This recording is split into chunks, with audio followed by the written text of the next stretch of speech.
कल 38वीं पौड़ी विच बख्शिश कीता सी पाप बुरा पापी को प्यारा, पाप लद्दे पापे पासारा। ये पापी बंदे की गत हले अगली पौड़ी विच फिर दस रहे कि पापी बंदे की जिहड़ी बिरती है वो कैसी हुंदी, क्यों पाप करता है, वो पाप क्यों करता है, बंदा हो के ऐसे काम क्यों करता है। सतगुरु एक प्रमाण दे के उस चीज़ नूं समझाउंदे होए कहंदे ने फिर फाही फासा कौआ कहते कदे तुसी कां नूं देखो, कां मुड़ मुड़ के गंदगी ते ही बैठदा है, उहनूं किन्ना उड़ाओ फिर गंदगी ते बैठदा। कां एक बारी उड़दा उड़दा मानसरोवर ते चलिया गया, उत्थे एक हंस नाल दोस्ती कहंदे उहदी हो गई। हंस नूं कहंदा कदे साडे देश भी आयो। हंस कहंदा भी मित्र है मेरा, भी मेरे देश आया मैं भी जाना है, चलो इकट्ठे ही चलते हैं। नाल ही उड़ पिया, उड़दे उड़दे कां थक जाया करे फिर उड्या करे, लिया के गंदगी दे ढेर ते बिठाता। हंस कहंदा बई ये तो बड़ी गंदी थां, भी जिथे तेरा देश है जिथे जाके बहना तेरा स्थान उत्थे लैके चलदा। वो कहंदा पहुंच गए, कहंदा कित्थे, कहंदा बैठे तो हाँ उत्थे ही तो बैठे आ। गंदगी दे ढेर ते लिया के हंस नूं उठाता। हंस नूं बहुत शर्म आई, कहंदा ओह किहा जिहा मित्र बना लिया गंदा। वो वापस उड़ गया मानसरोवर ते, पछतावे बड़ा भी कां नूं काहनूं मित्र बनाउणा सी। महाराज कहंदे कां बाहरों काला है अंदरों भी काला है, चलाक बहुत ज्यादा है, खांदा भी गंदगी है, ਇਹਦਾ कोई पक्ष चंगा ही नहीं है। इसे प्रकार इत्थे पापी की दशा नूं कथन करदिआं होइआं कहंदे ने कां वाली बिरती वाले जिहड़े मनुख ने, जिन्हां दी बिरती कां वर्गी है, बाहरों भी कां ने अंदरों भी कां ने, कां कां करदे ने। तीर्थ भविआ तेतों लविआ, कां वांगू उन्हां रौला पाउंदा जिन्हां तीर्थां ते जांदा। महाराज सच्चे पातशाह फरमाउंदे ने ये जिहड़ी कां वाली बिरती वाले बंदे ने फिर फाही फासै कौआ, जिवें कां बार बार फसदा फाही दे विच जाके, इस गंदगी दे विच जाके, इसे तरह ये पापी बंदा भी बार बार जाके कां दी तरह कां वाली बिरती करके गंदगी विच फसदा है। फाही पै जाती है इहनूं स्वादां करके विषयां करके। फिर पछताना अब क्या हुआ, अब क्या हुआ, हुण की हो गया, हुण कुछ नहीं हो सकता। जदों ये फस जाता ना जीव पछताउंदा है। पछताउंदा इस करके आ कि दिनों दिन आपां एक बिरती है अपनी कि पंख जो मोह पग नहीं चल है। जिवें दलदल दे विच पैर माड़ा जिहा रख दिओ फिर बाहर नहीं आ सकता, होर गोडियां तक फिर लक तक, फिर डुबदा डुबदा दलदल दे विच बंदा डुब ही जाता है। महाराज जी कहंदे ने ये बंदा जिहड़ा है ये शुरू दे विच तां कहंदा चलो कोई गल नहीं, पर हौली हौली हौली हौली धंधिਆਂ दे विच ऐसा खचित हुंदा है। महाराज कहंदे ने धंधिਆਂ दे विच खचित हो के खपत हो के ही मर जाता, फस जाता उन्हां दे विच, ਅਤੇ फिर पछताउंदा है।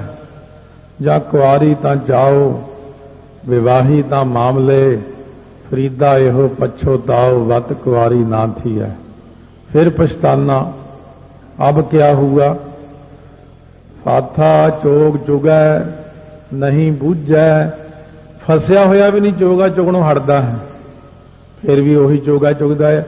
ये मनुख कां वर्गी बिरती वाला मनुख फसिया फसाया भी कां जिवें खांदा रहिंदा गंदगी, इसे तरह मनुख भी इन्हां विषयां विच, इन्हां नशियां विच, इन्हां संसार दे जंजालां विच फस के भी गंदगी नूं खाई ही जांदा। फसिया भी होया, समझ भी है इस गल दी कि ये गंदी चीज़ है, गलत चीज़ है, ये ठीक नहीं है, ज्ञान भी है, पर फिर भी खांदा है। आ सतगुरु महाराज समझाउंदे होए कहंदे ने इहनूं महाराज जी फिर सोझी किवें पवे इस गल दी, ज्ञान नहीं हो सकदा, ਮਨੁੱਖ ਨੂੰ, ਕਾਂ ਵਰਗੀ ਬਿਰਤੀ ਜੀ ਦੀ। ਸਤਿਗੁਰੂ ਨਾਨਕ ਦੇਵ ਜੀ ਮਹਾਰਾਜ ਫਰਮਾਉਂਦੇ ਨੇ, ਸਤਿਗੁਰ ਮਿਲੈ ਤਾਂ ਆਖੀ ਸੂਝੈ। ਹਾਂ, ਜੇ ਇਹਨੂੰ ਸਤਿਗੁਰੂ ਮਿਲ ਜਾਣ, ਇਹਦੀਆਂ ਅੱਖਾਂ ਦੇ ਵਿੱਚ ਗਿਆਨ ਦਾ ਸੁਰਮਾ ਪਾ ਦੇਣ, ਤਾਂ ਅੱਖਾਂ ਦੇ ਨਾਲ ਇਹਨੂੰ ਸੁੱਝ ਪੈਂਦਾ, ਦੇਖ ਕੇ ਪਤਾ ਲੱਗਦਾ। ਦਿਖਾ ਦਈਏ ਇਸ ਨੂੰ ਕਿ ਇਹਦੇ ਵਿੱਚ ਕਿੰਨੀ ਗੰਦਗੀ ਹੈ, ਜਿਹੜੇ ਕੰਮ ਤੂੰ ਕਰ ਰਿਹਾ ਇਹਨਾਂ ਕੰਮਾਂ ਦੇ ਵਿੱਚ ਕੋਈ ਲਾਭ ਨਹੀਂ ਹੈ। ਸਤਿਗੁਰੂ ਜੀ ਗਿਆਨ ਦਾ ਅੰਜਨ ਦੇ ਦੇਣ। ਸ਼ਲੋਕ ਗਿਆਨ ਅੰਜਨ ਗੁਰ ਦੀਆ, ਅਗਿਆਨ ਅੰਧੇਰ ਵਿਨਾਸ਼। ਹਰ ਕਿਰਪਾ ਤੇ ਸੰਤ ਭੇਟਿਆ, ਨਾਨਕ ਮਨ ਪ੍ਰਗਾਸ। ਜੇ ਗਿਆਨ ਦਾ ਸੁਰਮਾ ਸਤਿਗੁਰੂ ਦੀਆਂ ਅੱਖਾਂ 'ਚ ਪਾ ਦੇਣ ਤਾਂ ਭਾਵੇਂ ਇਹਨੂੰ ਗਿਆਨ ਹੋ ਜਾਵੇ। ਕਿਉਂ ਗਿਆਨ ਦਾ ਸੁਰਮਾ, ਹੁਣ ਜਿਵੇਂ ਭਾਈ ਦਾਨ ਸਿੰਘ ਨੂੰ 10ਵੇਂ ਪਾਤਸ਼ਾਹ ਨੇ ਅਬਲੂਵਾਲ ਪਿੰਡ ਕਿਹਾ। ਅਬਲੂਵਾਲ ਮੁਕਤਸਰ ਸਾਹਿਬ ਤੋਂ ਜਿਹੜੀ ਸੜਕ ਬਠਿੰਡੇ ਨੂੰ ਜਾਂਦੀ ਉਹਦੇ ਰਾਹ ਤੇ ਪੈਂਦਾ।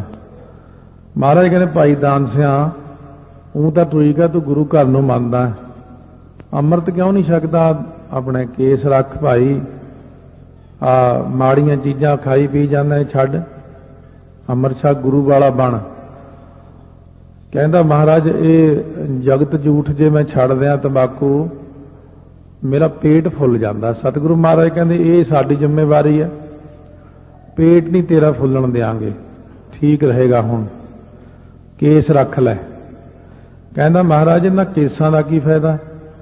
ਮਹਾਰਾਜ ਕਹਿੰਦੇ, ਜੇ ਸਿੱਖ ਕਿਸੇ ਗਲਤੀ ਕਰਕੇ ਨਰਕਾਂ ਵਿੱਚ ਜਾ ਵੀ ਪੈਂਦਾ ਹੈ, ਕੜਾਹਿਆਂ 'ਚ ਉਬਲਣ ਲੱਗਦਾ ਹੈ, ਮਾੜੇ ਥਾਂ ਫਸ ਗਿਆ, ਅਸੀਂ ਕੇਸਾਂ ਤੋਂ ਪਛਾਣ ਕੇ ਖਿੱਚ ਲੈਂਦੇ ਹਾਂ, ਕਾਢੀ ਨਰਕ ਤੇ ਧੂ।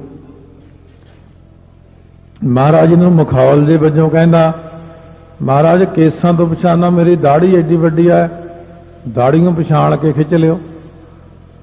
ਮਹਾਰਾਜ ਕਹਿੰਦੇ, ਜਦ ਤੱਕ ਤੈਨੂੰ ਅੱਖਾਂ ਨਾਲ ਦਿਖਾਉਂਦੇ ਨਹੀਂ ਨਾ, ਤੈਨੂੰ ਯਕੀਨ ਨਹੀਂ ਹੋਣਾ।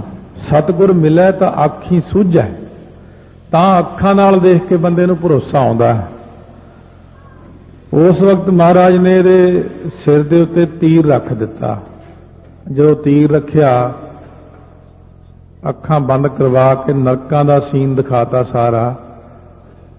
ਭਾਈ ਮਨੀ ਸਿੰਘ ਜੀ ਨੇ ਲਿਖਿਆ ਇਸ ਤਰ੍ਹਾਂ, ਬਿਨ ਕੇਸਾਂ ਸਿਰ ਕੁੱਟੀਆਂ ਚਿੰਗਾੜੇ ਕੌਣ ਛਡਾਏ। ਜਿਨ੍ਹਾਂ ਨੇ ਕੇਸ ਕਟਾਏ ਨੇ ਉਹਨਾਂ ਨੂੰ ਇੰਨੀਆਂ ਜੁੱਤੀਆਂ ਸਿਰ 'ਚ ਪੈਂਦੀਆਂ ਰੱਬ ਵੱਲੋਂ। ਕਿਉਂ ਕਟਾਏ? ਦਿੱਤੇ ਸੀ ਵਾਹਿਗੁਰੂ ਨੇ, ਸਾਬਤ ਸੂਰਤ ਰੱਬ ਬਣਾਈ, ਬੇਈਮਾਨ ਨੇ ਭੰਨ ਗਵਾਈ। ਇਸ ਕਰਕੇ ਉਥੇ ਇਸ ਗੱਲ ਦੀ ਕੁੱਟ ਪੈਣੀ, ਕਿਉਂ, ਕਿਹਦੀ ਇਜਾਜ਼ਤ ਲਈ ਸੀ ਕੱਟਣ ਨੂੰ? ਜਦ ਅਕਾਲ ਪੁਰਖ ਨੇ ਦਿੱਤੇ ਸੀ, ਤੂੰ ਕਿਵੇਂ ਕੱਟ ਸਕਦਾ ਇਹਨਾਂ ਨੂੰ? ਇਜਾਜ਼ਤ ਨਹੀਂ ਹੈ। ਕਹਿੰਦਾ, ਜੇ ਆਪਣੇ ਮਨ ਮਰਜ਼ੀ ਨਾਲ ਕੱਟੇ ਨੇ ਫਿਰ ਖਾ ਮਾਰ। ਜਦੋਂ ਇਹ ਸਾਰਾ ਮਹਾਰਾਜ ਨੇ ਦਿਖਾ ਦਿੱਤਾ ਉੱਪਰਲਾ ਨਜ਼ਾਰਾ, ਅੱਖਾਂ ਖੁੱਲ ਗਈਆਂ, ਕੰਬ ਗਿਆ। ਮਹਾਰਾਜ ਕਹਿੰਦੇ, ਕਿਉਂ ਦੇਖ ਲਿਆ, ਹੁਣ ਤਸੱਲੀ ਹੋ ਗਈ? ਬਸ ਉਹ ਚੰਚਲਤਾਈਆਂ, ਉਹ ਸਾਰੀਆਂ ਚਲਾਕੀਆਂ ਕਊਏ ਵਾਲੀਆਂ ਬੰਦ ਹੋ ਗਈਆਂ।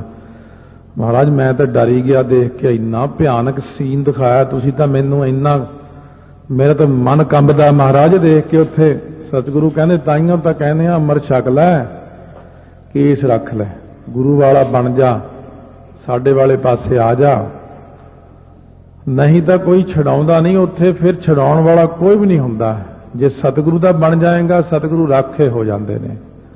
ਜਿਉਂ ਮਛਲੀ ਫਾਥੀ ਜਮ ਜਾਲ, ਜਿਵੇਂ ਜਮਾਂ ਦੇ ਜਾਲ ਵਿੱਚ ਮੱਛੀ ਫਸ ਜਾਂਦੀ ਹੈ, ਮੱਛੀ ਪਕੜਨ ਵਾਲੇ ਜਾਲ ਲਾ ਦਿੰਦੇ ਨੇ, ਹੁਣ ਉਹ ਨਿਕਲ ਨਹੀਂ ਸਕਦੀ, ਕਿਸੇ ਵੀ ਤਰੀਕੇ ਨਾਲ ਮੱਛੀ ਉੱਥੋਂ ਨਿਕਲ ਨਹੀਂ ਸਕਦੀ। ਉਹ ਇੱਕ ਵੱਖਰੀ ਗੱਲ ਹੈ, ਕੋਈ ਹਜ਼ਾਰਾਂ ਕੇਸਾਂ ਵਿੱਚੋਂ ਐਸੇ ਕੇਸ ਕੋਈ ਮੱਛੀ ਨਿਕਲ ਜਾਏ, ਵਾਪਸ ਡਿੱਗ ਪਵੇ, ਜਾਂ ਕੋਈ ਮਹਾਤਮਾ ਹੀ ਤੁਰਿਆ ਜਾਂਦਾ ਆ ਜਾਵੇ, ਕਹਿ ਦੇਵੇ ਭਾਈ ਮੱਛੀਆਂ ਕਿੰਨੇ ਦੀਆਂ? ਕਹਿੰਦਾ 5000 ਦੀਆਂ ਸਾਰੀਆਂ ਮੱਛੀਆਂ ਮੇਰੀਆਂ ਆ ਡਰਮ ਜਿਹੇ 'ਚ ਪਾ ਕੇ ਰੱਖੀਆਂ ਹੋਈਆਂ ਸੀ। ਕਹਿੰਦੇ ਮੱਛੀਆਂ ਖਰੀਦ ਲੀਆਂ, ਮਹਾਤਮਾ ਨੇ ਆਪਣੀ ਗੱਡੀ 'ਚ ਰਖਾ ਲੀਆਂ, ਵੱਡੀ ਸਾਰੀ ਗੱਡੀ ਸੀ ਉਹਨਾਂ ਕੋਲੇ, ਲਿਜਾ ਕੇ ਸਾਰੀਆਂ ਮੱਛੀਆਂ ਭਾਖੜਾ ਵਿੱਚ ਪਾ ਦਿੱਤੀਆਂ। ਜਾਓ ਭਾਈ ਮੌਜ ਕਰੋ।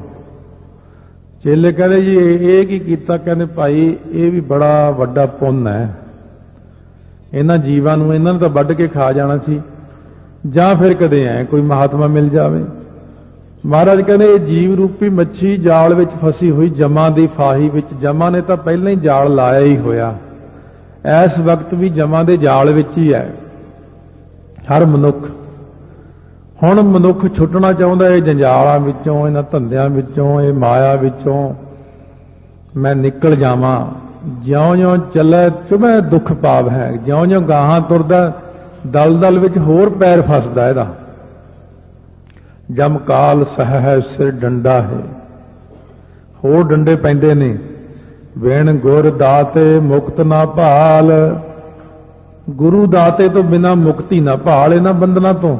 ਇਹ ਮਾਇਆਵੀ ਬੰਧਨ, ਇਹ ਜੰਜਾਲ, ਇਹ ਘਰ ਦੇ ਕੰਮਕਾਰ, ਇਹ ਜਿੰਨਾ ਜੰਜਾਲ ਆਪਾਂ ਨੂੰ, ਜਿੰਨਾ ਕਰਕੇ ਆਪਾਂ ਨੂੰ ਟੈਨਸ਼ਨ ਹੈ, ਬਲੱਡ ਪ੍ਰੈਸ਼ਰ ਹੁੰਦਾ, ਜਿੰਨਾ ਕਰਕੇ ਲੋਹ ਹੁੰਦਾ, ਹਾਈ ਹੁੰਦਾ, ਸ਼ੂਗਰ ਲੱਗਦੀ ਹੈ, ਜਿਨ੍ਹਾਂ ਸਾਰੀਆਂ ਮੁਸ਼ਕਲਾਂ ਕਰਕੇ ਬੰਦੇ ਨੂੰ ਅਨੇਕਾਂ ਬਿਮਾਰੀਆਂ ਲੱਗਦੀਆਂ ਨੇ, ਇਹ ਬੰਧਨਾਂ ਕਰਕੇ ਹੀ ਤਾਂ ਹੈ। ਹੋਰ ਕੀ ਚੀਜ਼ ਹੈ? ਇਹਨਾਂ ਬੰਧਨਾਂ ਤੋਂ ਤਾਂ ਛੁੱਟਣ ਵਾਸਤੇ ਕਹਿੰਦੇ ਨੇ। ਬੰਦੇ ਨੂੰ ਆਪ ਨੂੰ ਸੋਝ ਹੀ ਨਹੀਂ ਪੈਦਾ ਹੁੰਦੀ ਅੰਦਰ ਵੀ ਮੈਂ ਇਹਨਾਂ ਬੰਧਨਾਂ ਤੋਂ ਛੁੱਟ ਜਾਵਾਂ। ਜੇ ਕਹੀਏ ਵੀ ਇਹਨਾਂ ਬੰਧਨਾਂ ਤੋਂ ਭਾਈ ਛੁੱਟ ਜਾਓ, ਲਓ ਜੇ ਅਸੀਂ ਨਾ ਕੰਮ ਕਰਾਂਗੇ ਫਿਰ ਬੱਚੇ ਕੌਣ ਪਾਲੇਗਾ? ਇਉਂ ਜੰਜਾਲ ਵਿੱਚ ਫਸਿਆ ਹੋਇਆ ਹੈ। ਮਹਾਰਾਜ ਕਹਿੰਦੇ ਨੇ ਹੁਣ ਛਡਾਉਣ ਦਾ ਕੋਈ ਰਸਤਾ ਹੈ ਨਹੀਂ ਸਤਿਗੁਰੂ ਤੋਂ ਬਿਨਾਂ। ਜੇ ਨਹੀਂ ਛੁੱਟਦਾ ਤਾਂ ਫਿਰ ਆਵੇ, ਫਿਰ ਜਾਏ, ਫਿਰ ਆਉਂਦਾ ਜੰਮ ਕੇ, ਫਿਰ ਜਾਂਦਾ ਮਰ ਕੇ, ਬਾਰ-ਬਾਰ ਆਉਂਦਾ ਜਾਂਦਾ ਗੇੜੇ ਲੱਗਦੇ ਰਹਿੰਦੇ ਨੇ। ਇੱਕ ਰੰਗ ਰਚੈ ਰਹਿ ਲਿਵ ਲਾਏ, ਛੁਟਕਾਰਾ ਤਾਂ ਇਉਂ ਹੀ ਹੋਣਾ ਕਿ ਇੱਕ ਅਕਾਲ ਪੁਰਖ ਦੇ ਰੰਗ ਪ੍ਰੇਮ ਵਿੱਚ ਰਚ ਮਿਚ ਜਾਵੇ।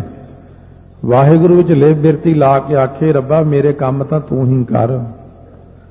ਥਿਰ ਕਰ ਬੈਸੋ ਹਰ ਜਨ ਪਿਆਰੇ, ਸਤਿਗੁਰ ਤੁਮਰੇ ਕਾਜ ਸਵਾਰੇ। ਕੰਮ ਤਾਂ ਸਤਿਗੁਰੂ ਨੇ ਕਰਨੇ ਨੇ ਸਾਰੇ, ਪਰ ਇੰਨੀ ਹੁਣ ਕਿੱਥੇ ਸੋਝੀ ਦੇਵੇ, ਫੜ ਕੇ ਤਾਂ ਬਿਠਾ ਨਹੀਂ ਸਕਦੇ ਕਿਸੇ ਨੂੰ। ਕੰਮ ਤਾਂ ਮਹਾਰਾਜ ਨੇ ਕਰਨੇ ਨੇ ਸਾਰੇ ਕੰਮ। ਸੋ ਇਸ ਕਰਕੇ ਸਤਿਗੁਰੂ ਮਹਾਰਾਜ ਕਹਿੰਦੇ ਜਿੰਨਾ ਗੁਰਾਂ ਦੇ ਕੋਲ ਰਹਿੰਦੇ ਆ, ਸਮਾਂ ਲਾਉਂਦੇ ਆ, ਉਹਨਾਂ ਕੰਮ ਸਮਰ ਜਾਂਦਾ ਹੈ। ਇਹ ਵੀ ਇੱਕ ਭਗਤੀ ਹੈ, ਤਪੱਸਿਆ ਹੈ ਜੀਵ ਦੀ ਕਿ ਗੁਰਾਂ ਦੇ ਕੋਲ ਆ ਕੇ ਬੈਠਣਾ, ਆਪਣਾ ਸਮਾਂ ਗੁਰਾਂ ਦੇ ਕੋਲ ਲਾਉਣਾ। ਇਹਦੇ ਨਾਲ ਹੀ ਸਤਿਗੁਰੂ ਸੱਚੇ ਪਾਤਸ਼ਾਹ ਪ੍ਰਸੰਨ ਹੁੰਦੇ ਨੇ। ਇਹ ਵੀ ਛੂਟ ਹੈ, ਫਿਰ ਫਾਸ ਨਾ ਪਾਏ। ਇਉਂ ਛੁੱਟ ਜਾਂਦਾ ਜੀਵ ਜੰਜਾਲਾਂ ਤੋਂ, ਫਿਰ ਫਾਹੀ ਵਿੱਚ ਨਹੀਂ ਪੈਂਦਾ, ਇਉਂ ਪਾਪਾਂ ਵਿੱਚੋਂ ਨਿਕਲ ਜਾਂਦਾ ਹੈ। ਜੇ ਗੁਰਾਂ ਦਾ ਆਸਰਾ ਲੈ ਲਵੇ ਜੀਵ, ਜੇ ਭਰੋਸਾ ਕਰ ਲਵੇ ਇਸ ਗੱਲ ਦੇ ਉੱਤੇ।